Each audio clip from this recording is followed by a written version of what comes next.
Hi, I'm Tom Gerritsen, and today, as part of Marshfield's 150th anniversary, I'm proud to be with one of our city's most accomplished musicians, Lovell Ives.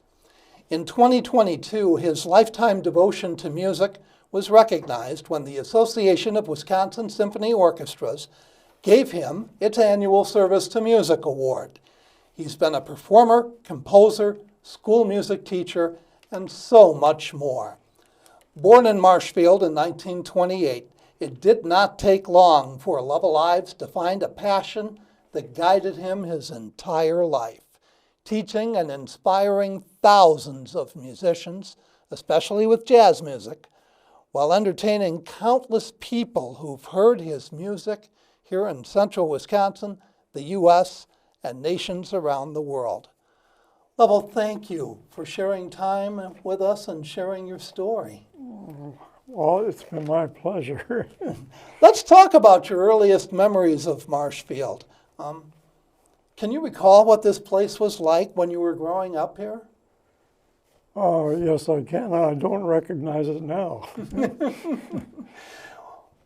Could you have any idea tell us what was this place like when you were Well, younger we here? lived in apartments on the main street most of the time, and until my father built a little house out on Oak Street, South Oak. And the building we're in, I had my tonsils out there.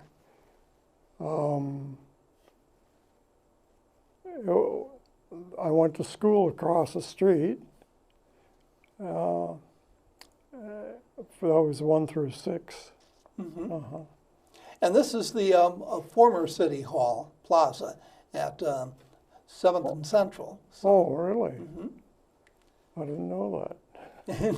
Well, this was City Hall for a lot of years, and it was Marshfield Clinic, and it was Figges Incorporated when I moved here in 1978. So it's been a number of different things here. So good to be here. Anyway, let's talk about your time as a musician. What inspired you to go into music? It's my love for music. There's a lot of music being played in our house. My mother was Bohemian, and she listened to Whoopi John and Romy Gaz and ethnic music of that kind. And my father he played piano and sang, and he liked pop music, so we had a variety.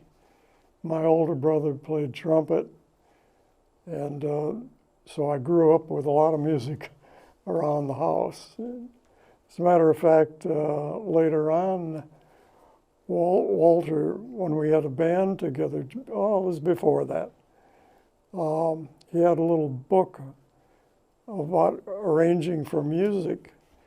And I asked Wally how it works, and he said, well, it's harmony and so forth. So this was a thing that I was interested in, how music works. And you went into the deepest depths of it, and we'll be talking about that. Mm-hmm. You began playing the trumpet in 6th grade, I understand. Yes. Was that here, or because I know you spent at least part of your childhood in Oshkosh, is that right? No. No?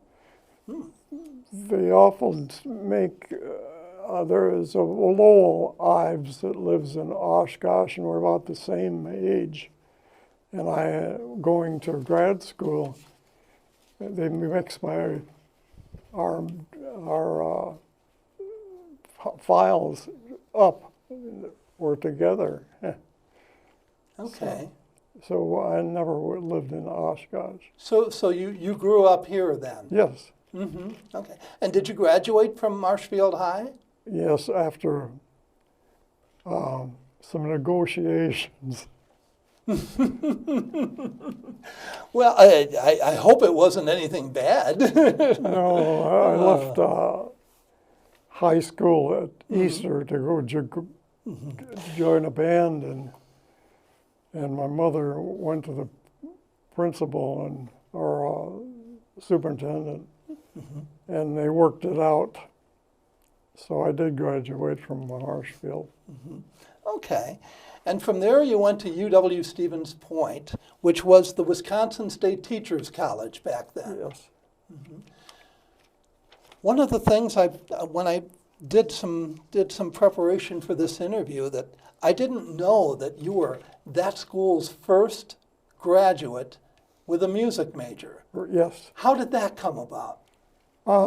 They didn't start a major in music until my third year there. And I was lucky enough to be the first one to go through that program. And you were well accomplished even before that. Yeah. You started playing trumpet when? 6th grade, was it? Yes. And then into high school, you were arranging musical compositions? I started arranging then. And then after you left high school, is that when you started composing music too? Yes. Because my notes tell me that you wrote your first professional piece for a band in Minnesota. That's right. It was Eddie Barrows and his Country Gentlemen. My brother played lead trumpet and I played second. And the third trumpet player was Howie Olson from Minneapolis. Okay, now let's talk a little bit about the groups that you've performed with here before you went into school music. Thinking about your brother, thinking about the Jolly Dutchman. I remember when I worked at the Marshfield News Herald, I was given a photograph of the Dutchman band. You were playing trumpet. Wally was playing trumpet. Lyle Strack was part of that band, Yes. right? Yes. Who else? Lynn Winch played trombone. We had a variety of people playing tuba. Pat Plunkett, I just think, was the first one. And Carol Ronenberg played lead alto and clarinet. And Wayne Jekyll from Marshfield. And a good buddy of mine who also taught with me at the university. Lyle played drums, and he had a great beat. Now, was jazz introduced to your repertoire by then? Yes, my dad liked popular music, and we'd listen to Tommy Dorsey a lot, and Bunny Berrigan, and Benny Goodman. We had that stuff going on all the time. So they were real influences then to you. Yeah. Now, let's talk about the Dutchman for a minute. I understand that you guys really got out and performed a bunch of places. Oh, yeah. Yeah, All talk over the about state. We went to West Bend and into Minnesota, La Crosse. So, and you did that, was that full-time for you then? It was for a while, but I supplemented by working side jobs. Now, once you got out of Stevens Point, you were starting to develop school music programs. Your first stop was Colby. Yes. Talk about how that came about. Well, Carmen Lane was the band teacher and choir teacher there, so I knew the program, and I could teach both the choral music program as well as the band program. It was small, but I think we did a good job. Yeah. Well, it sure sounded like it. And then, how many years did you spend at Colby? 4. Okay. How did the Medford job develop then?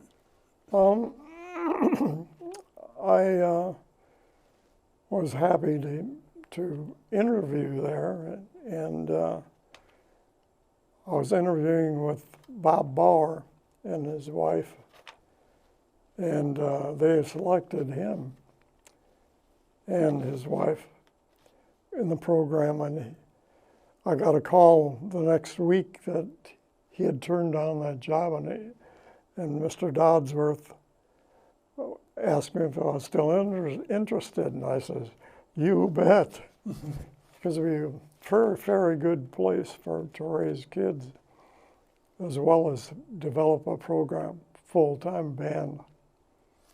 And you were still getting schooling then, I understand. Was that graduate school? Yes.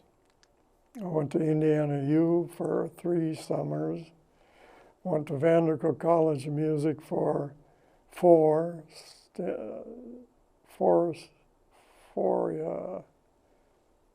summers. Mm-hmm. So you were able to keep learning and then passing that on to your students at school? Yes, absolutely. They were great schools. I also went to Eastman School of Music, mm-hmm. New York. That was a great school. Mm-hmm.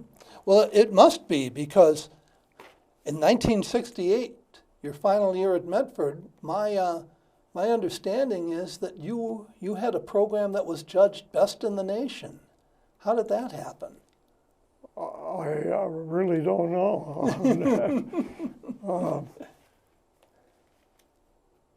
I don't know how that came about. Okay, all right.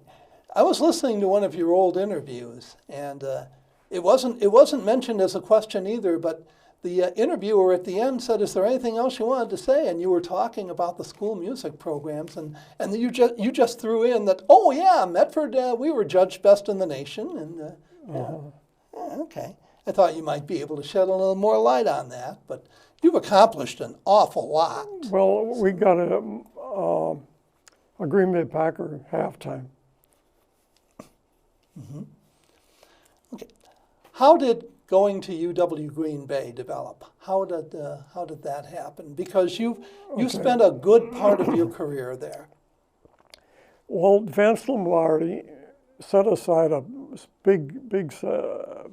great amount of money to get a band in UWGB to march for every game. And Vince Lombardi gave this loan, or not loan, but stipend to accomplish that. And the band leader that they hired was Bob Bauer, same guy. And he was the band director, and I had been writing music for him for his Packer games. Mm-hmm. And they needed an arranger to arrange music for the Packer band halftime. So I was selected as the arranger of music for that program. A lot of your work involved arranging music. For those of us who've never done it, when you talk about being an arranger, what kind of take us a little bit into that? What does it encompass? Well, when people write an arrangement, a composition, it has to be arranged on paper on what group it is. Could be a symphony orchestra, it could be a polka band. It's to put it down on paper to have it done. Is it all about tailoring to, say, the musicians you have, the abilities they have? Absolutely. The instrumentation, that's why it's sort of specially for that group. And then if you're doing somebody, I would imagine that when arranging also involves putting together a medley of songs and right. and mixing one with the other so they all flow together. True. Mm-hmm. And you did quite a bit of that. Is that? Yes, for all groups through symphonies and down, as I said, down a polka band or trio. And did you do a lot of jazz, or was it from all types of music? All that you were types of able? music. Mm-hmm. Everything from Bach to Dizzy Gillespie's band. Somebody asked a question one time about what you were most proud of as an arranger, and if I remember right, you mentioned a Burt Bacharach medley that you put together. Yes. And I did a show with him. Oh. He was on piano, of course, and he did, and the singer, D1 Warwick, and I put together the band, the orchestra behind him. He came in and I put contracted all the musicians, things of that sort. Well, you knew some top-flight musicians, didn't you?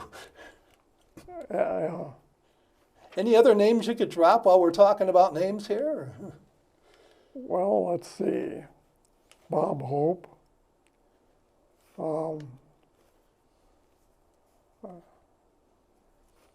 I have trouble remembering them all. Right. I'd like to get into how you started the jazz program at UW Green Bay. Before I do that, I'd just like to mention briefly about what one of your former students used to say. And this was when you received your award from the Wisconsin Symphony Orchestras Association. John Salerno mentioned, Lovell Ives was and still is an inspirational educator of music. He could do it all, perform, compose, arrange, conduct, as well as educate. He was always available and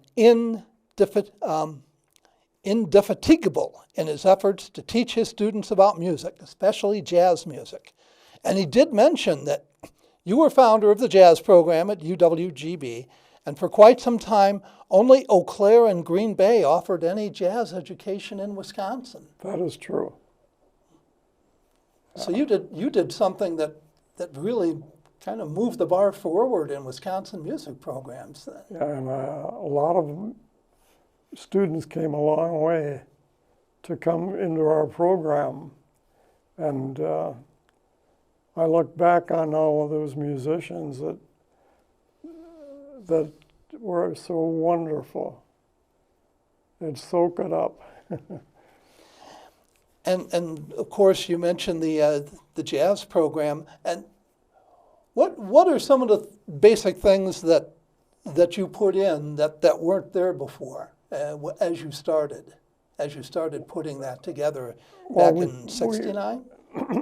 We developed different courses in arranging and conducting and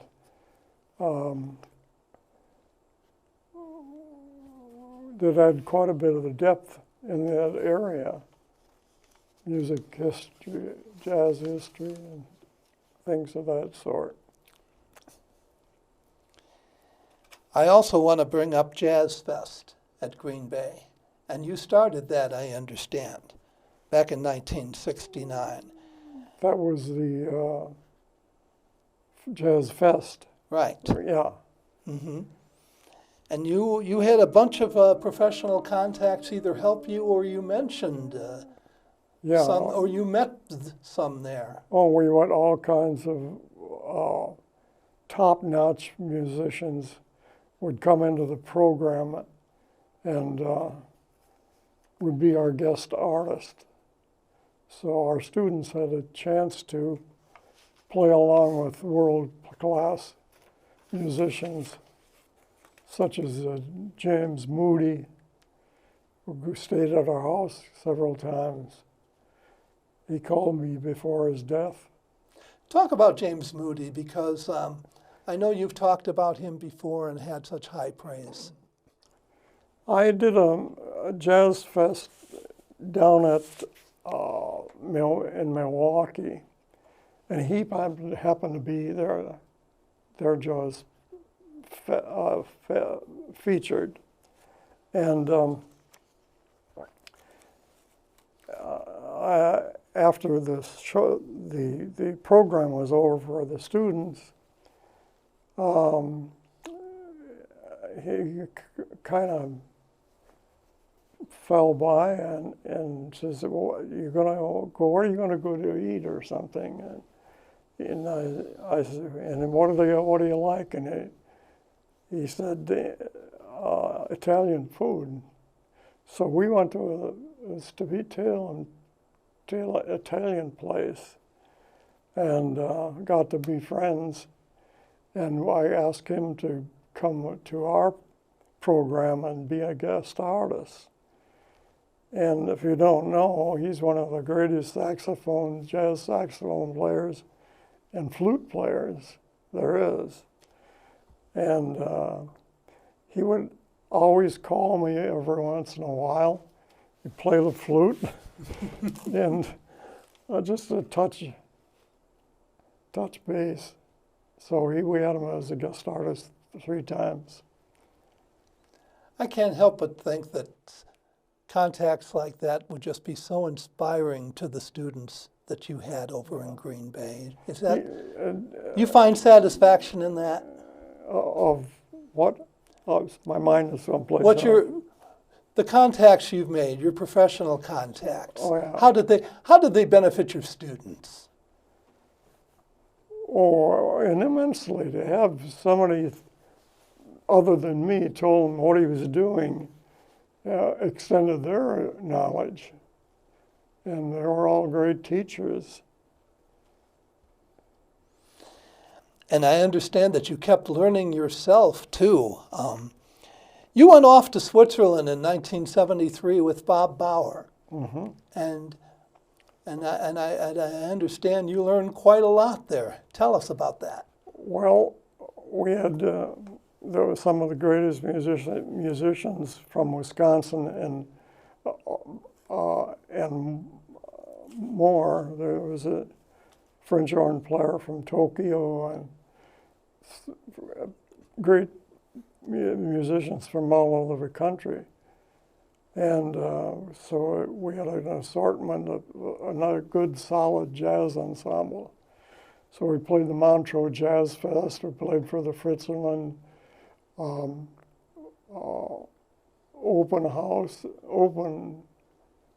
golf course, and played for the president of Switzerland. And we did a tour to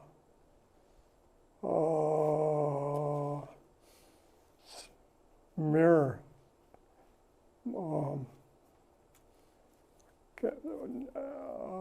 I can't think of it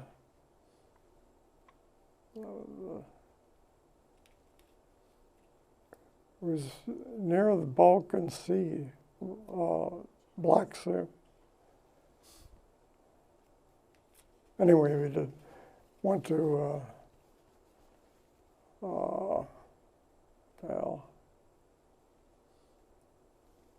Dracula's house or his castle. There was a tour there. I can't remember that. The UW Green Bay website had a profile of Jazz Fest and your involvement in it and what some of the students said about you. And a couple of them talked about your involvement with the Air Force Academy Jazz Band. Yes, I had a few students, Mark Israel and Mark Burdett, and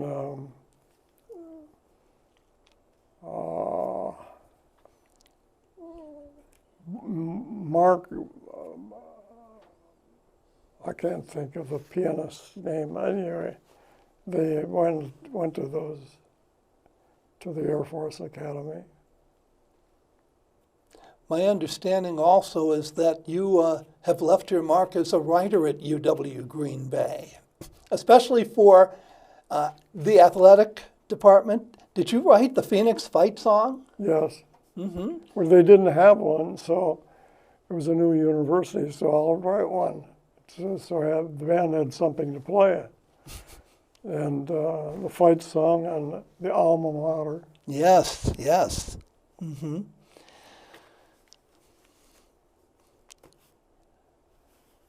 Talk about, you retired in around 2000, right? Yes. Mm-hmm. And did you do anything afterward? Did you dabble in music after that? Yeah, I did contract after that. I played in a Dixieland band called the River City Six.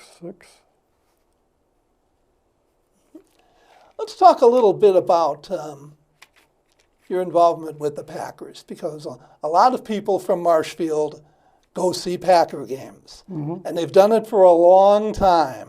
Mm-hmm. And in my instance, and I started going in the 70s, and they still had the Packer band then. My guess is I heard you play trumpet, right? Yes. From the stands? I didn't know that. I didn't know that until now. I played in the band from fall of '69 through '82, and I was chosen by the Packer board to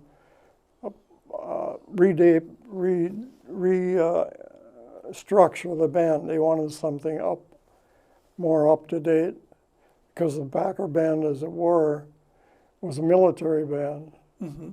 and so I had a lot of those people go, and Barb Harland was asked, my boss then, and I made a big band out of it, and had a lot of student musicians as well as older street musicians. Well, if Bob Harlan was your boss, then you were in really good company, because Bob Harlan helped bring a 1996 Super Bowl to the Packers, their first time since Vince Lombardi was there. Yeah, we were hired at the same time. He was my boss for a while. Mm-hmm. Mm-hmm. And I'd had several encounters with Bob as a reporter, and he just seemed like a very nice man. He was wonderful. Oh, he was just super friendly. You could go to his office and he would invite you in. He wasn't elusive. Mm-hmm. So, did you ever meet Vince Lombardi? Did he want to talk to you about something? No, he had left the year before. Ah. Yeah. So I never had the privilege of meeting him. So you didn't have to be at a meeting 15 minutes before before you expected to be. No.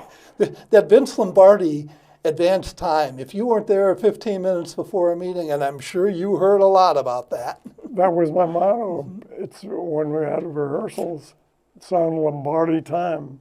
Yeah. And they would better be there. And it's still on that clock up when they open the luxury boxes on the north end of the stadium. They put Lombardi time on there. You park, you get out, you walk, and if you don't know that, you're going, oh, I'm going to be late. Oh, well, anyway.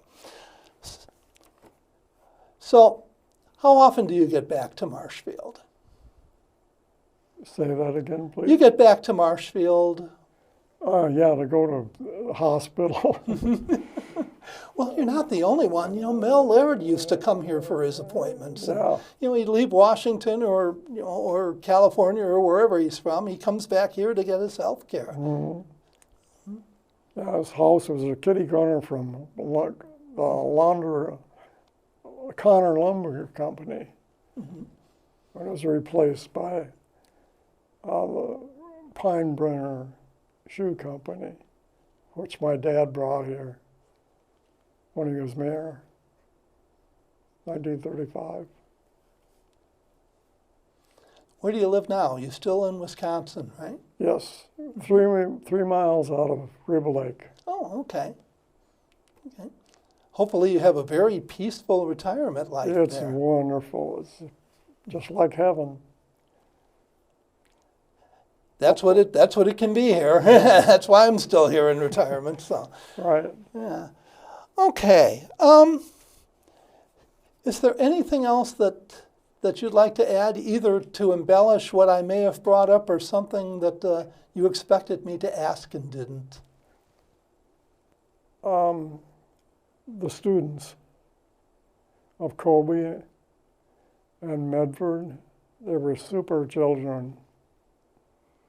They'd go through the wall, walk around through the wall for me, and for themselves.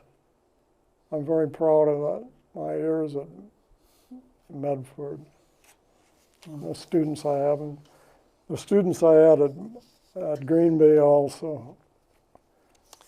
I will tell you this, that when you Google Lovell Ives, you won't know what you get. You get so many things from so many different people that I had never heard of, so many musicians who said that they were influenced by you. Oh, Are there? And when you, I know you've been asked before, what you feel your biggest accomplishment is, and you mentioned it was teaching. yes, absolutely. So you have to be proud of the people that you've influenced. Yeah, I'm a music teacher. And that's excellent. Because I sing in a choir, and I know how important music and culture is to our community and to our church. Not everybody feels that way, though. Sometimes, if you were in a position that you could have influence over government, say, for example, what would you tell them about what this country needs as far as culture, as far as music, that we're not getting these days? Well, our culture is not what it used to be. The market for music has changed, and when you listen to a commercial or a movie, it's all computerized, and some of it is noise. So, all types of noise, drums, white noise. So the musicians are not in any of those commercials or movies anymore. And it doesn't seem to bother anyone today. But it sure bothers a musician a lot. There are no jobs. And rap and so forth is really destroyed the beauty of music, the availability, etc. It's why I'm sitting in this chair today. When the Northwood County Historical Society asked me to interview you, I jumped at this chance because I wanted to hear you talk a little bit about the importance of music, of live music. Were you involved in, say, writing music for any plays or anything? That I involved with, yeah. Mm-hmm. Like theater plays? Sure. Mm-hmm. I ask that because the university they still do a lot of theatrical productions. Mm-hmm. And they'll do their own music on occasion. But we still have a pretty solid symphony orchestra here in town. That's wonderful. And I know that's not always the case. No, Green Bay's orchestra fell by the wayside. It's a civic orchestra now. Because they had two before when I went there. And it's something, but Yeah. Not what it was. But you know, things can come back. It takes a spark. It takes a spark. Somebody's going to come back and take a look at what you've done and revive it, make it their own. It's happening out there. I hope that comes true. Doesn't happen enough now, but you know, if anybody can tell you what's going to happen 20, 30 years from now, who knows? Who knows? Who knows? But hopefully you will have left a very nice record for them, a good reference point for them to start with. Well, it's been my pleasure. My love for music and the students and the people I've met and worked with. And I love it. And they paid me. Good living for coming from the band, sixth grade band across the street here. Oh, sure. Yeah. Yeah. I do remember when Marshfield High School's band director, Denny Kramer, a number of years ago, brought up you, and he enlisted your help with the high school band. Talk about that. Well, I used to call him Barnum and Bailey or something like that, because he's always coming up with these weird programs and go out on a limb with the money music he had to do, and like Elvis, he did him a couple of times, I think, and the Beatles and the movie pianists, a couple of those guys. I can't think of their names. But it was a neat program that he put on. I had to write off, make a concert band come off as the real thing for entertainment. And we did Michael,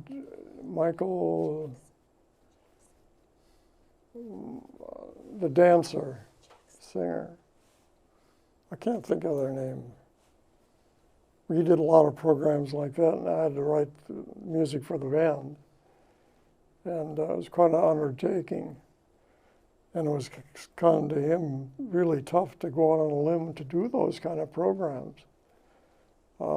Very inventive, among other things. And I remember Denny for all the trips that he took the kids on. Yeah. He took them to Washington. They marched in the presidential parade back in 1988. Yeah. The Mardi Gras and going into the big, I wrote all that music for him, and going into the Super Bowl. He marched in the building. Oh, yes. Yeah. Mm-hmm. Yeah, he did that.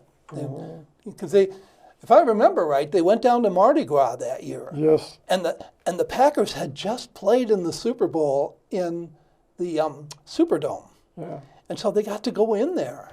Yeah. Yeah, so that was quite the thing. He challenged all those students. And it's wonderful for the experience for those students to do things like that. It was amazing, and you had to love Denny because what a passionate guy he is, and still is. Oh yeah, still lives around here. We're friends, good friends. He calls annually. He'll send us roses or something on a holiday. Yes. He's a wonderful person, he and his wife. High caliber. It was tremendous. Yeah. Because he would always invite me to go on a trip with him with the band, and I couldn't do it because I had to stay behind to cover the news. Yeah. And then finally, one of my last assignments for the Marshfield News Herald, he took the band to a Packer game, and they performed. They performed at halftime. I believe they did some pregame things too, and they had a nice little fifth quarter type concert afterward, and it was just amazing. Yeah, he is a wonderful teacher. That kids in a band get to do that kind of thing. Yes. Give them a great experience in music. As long as we're talking about Marshfield people, are there any other Marshfield experiences that come to mind to you that you may have done or you may have been most proud of? Well, when across the street over here where the grade school was, they tore it down and they put in what is it? Because across the street now is a Pick and Save. That's what I was going to say. I played the opening of that with a Dixieland band, which was the Packers. So I was out on the front of that, on the parking lot, marching around and playing when it was opening. Well, I have to apologize because I've only lived here for 43 years and I've missed so much of what's gone on and what's made Marshfield what it is. And I'm catching up on that through the anniversary this year. And you've certainly been a big part of that for sure. Yes. Anything else you'd like to say, Lowell? I may ask you this again 3 or 4 more times when we get onto a subject, but if we don't... I just want to thank all my students. They were great. Thank you. Thank you. You have hopefully somebody's going to pick up your passion at some point. I'm sure it'll happen. I hope so. Lovell Ives, thank you very much. And we hope that you've enjoyed our time and our conversation with Lovell Ives. Take care.